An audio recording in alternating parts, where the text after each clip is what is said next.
네, 2020년 9월 24일 김종민의 투데이 브리핑 시작을 하겠습니다. 먼저 오늘은 국민들께 내놓을 정책 브리핑을 먼저 하겠습니다. 오늘의 정책 브리핑의 주요 주제는 부동산입니다. 부동산 의제를 주도하는 정의당으로 반드시 혁신을 하겠습니다. 이슈를 전환하고 행동을 조직하겠습니다. 2년마다 이사 걱정 없이 사는 것, 이것이 바로 서민들의 오래된 꿈이자 당연한 권리입니다. 민생의 시작은 바로 주거 문제를 해결하는 것에서부터 시작하겠습니다.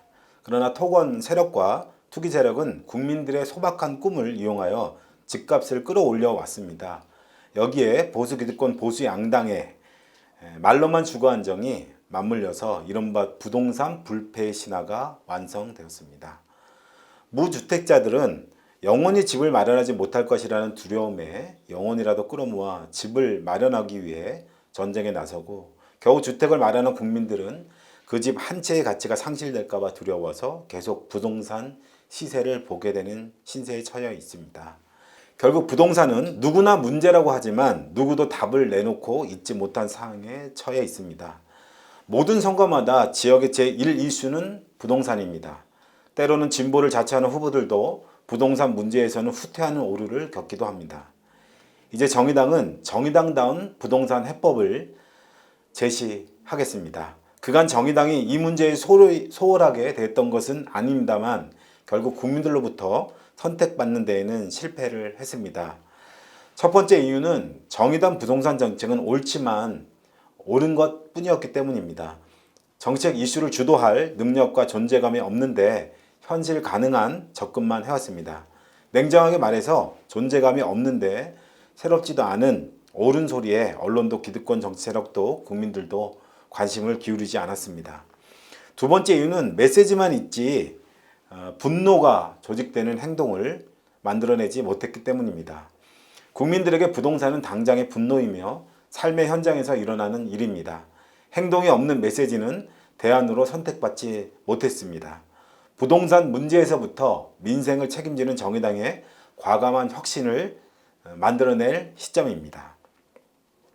저는 첫째로 프레임을 부동산 가격 하락이 아니라 불로소득 환수로 바꾸겠습니다.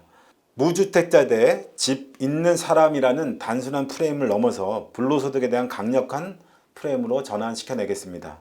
주택을 가진 사람이 문제가 아니라 불로소득을 취하는 투기 세력, 즉 대기업과 건설업자, 정치권, 그리고 언론 기득권, 부동산 투기 세력과 싸워 나가도록 하겠습니다.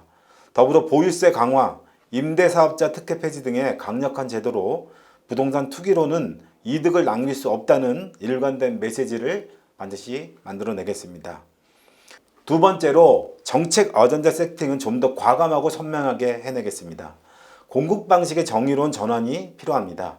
공공주택의 토지 임대부 분양, 환매 조건부 제도 등을 적극적으로 도입해 나가겠습니다. 더불어 후분양제, 분양가 상한제, 분양가 공개 등 더욱 강력한 정책 도입으로 미래 부동산에게도 올라갈 수 없다는, 가격이 상승할 수 없다는 시그널을 반드시 보내겠습니다. 서울 같은 수요가 집중되는 지역의 공급이 부족하다는 의견은 잘못된 인식이며 왜곡된 주장입니다. 핵심은 다주택자들이 집을 팔게 하는 것이 핵심입니다.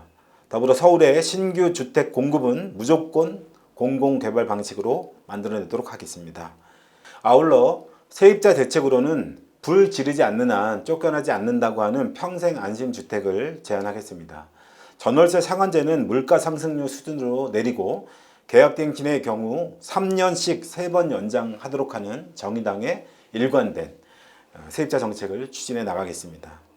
세 번째로 이슈를 부동산에서 주거로 바꾸겠습니다. 저 역시 임차인입니다. 부동산 정책은 경제 정책이 아니라 주거 정책으로 전환되어야 합니다. 내가 안전하고 편하게 살 집을 마련할 수 있다면 그것을 꼭 소유할 필요는 없다는 사회적 인식을 만들어 나가겠습니다. 네 번째는 가장 중요하게 강력한 세입자 행동을 정의당이 책임지고 조직해 나가겠습니다. 그간 주류 부동산 정책에서는 집 없는 세입자는 투명인간 취급을 받아왔습니다. 이제 분노에 가득 찬 세입자들의 강력한 세입자 행동을 조직해야 합니다. 당장도 당장이지만 앞으로 한국 사회 부동산 투기 세력과의 싸움에서 가장 강력한 세력으로 세입자 조직이 성장할 것이라고 믿습니다. 이를 위한 정의당 내 장기적인 부동산 주거 대책본부 신설과 세입자 행동 조직화를 위한 당적 기구를 구성하겠습니다. 정책 요구원 1명, 원내 의원 중심이 아니라 당적인 차원의 기구 구성이 필요한 시점입니다. 노동자에게는 노동조합이 있듯 세입자에게는 세입자 조합을 결성할 수 있게 하겠습니다. 세입자 조합에게는 법적 권한을 강하게 부여하겠습니다. 이 세입자 조합이 장차 주거 정의당을 이끄는 초석이 될 것으로 믿습니다.